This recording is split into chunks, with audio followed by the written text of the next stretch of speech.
duality is always secretly unity. Take the contrast between the words we use, explicit and implicit. They're very valuable words. What is explicit? What's on the outside? That's, say, how we come on publicly. Explicitly, we are thus and so. We have a fight. We're in competition, say, in business, explicitly. But implicitly, we've worked this out, that we've agreed in a secret way that nobody knows about, that this competition is extremely valuable to both of us. Now, take it politically, for example. Let's take the situation of Russia versus the United States. Explicitly, in public, this has to be a big fight. These two ways of life, these two ideologies are opposed. They say, we are... But behind the scenes, it's all been carefully worked out. You bet it has. That this opposition has to happen. Because our economy depends on it, and their economy depends on it, and everybody knows this who's smart. But there are a lot of people who get taken in by the propaganda, and they should be taken in because that makes the thing work. It's crazy. But that's the way it goes. And everything works this way. There is, for example, when swans start to mate, they're not sure what they're supposed to do. And they begin to fight. I had a long talk about this with C.G. Jung. He lived on the edge of Lake Zurich, and he had a little summer house right on the water's edge, and there were many swans there.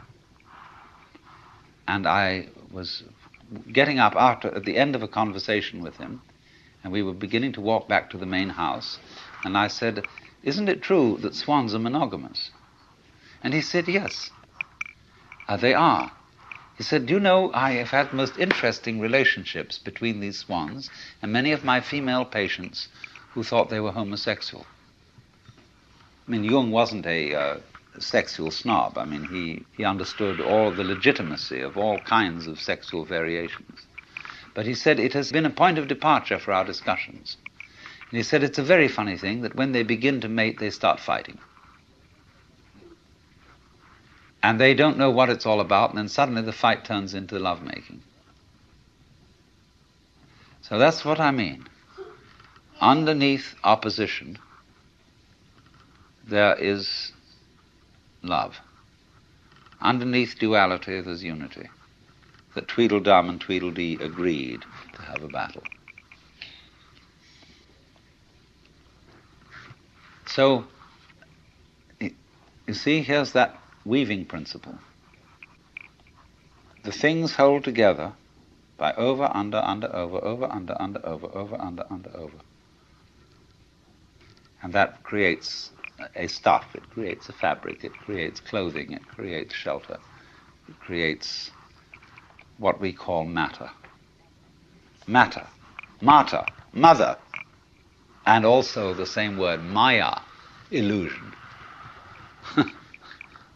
See, the world as a marvelous illusion. Now, we've got to go into this. Look at another form of the thing. You can play it not only by two as one, but you can play it by three as one. You know the trademark for Ballantine's Ale, which is 3 interlocked rings.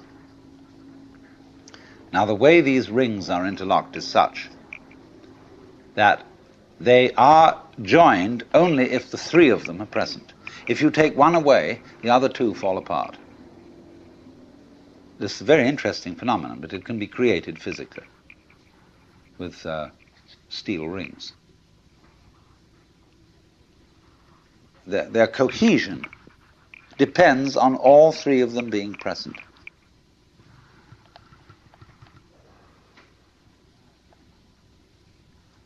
Now,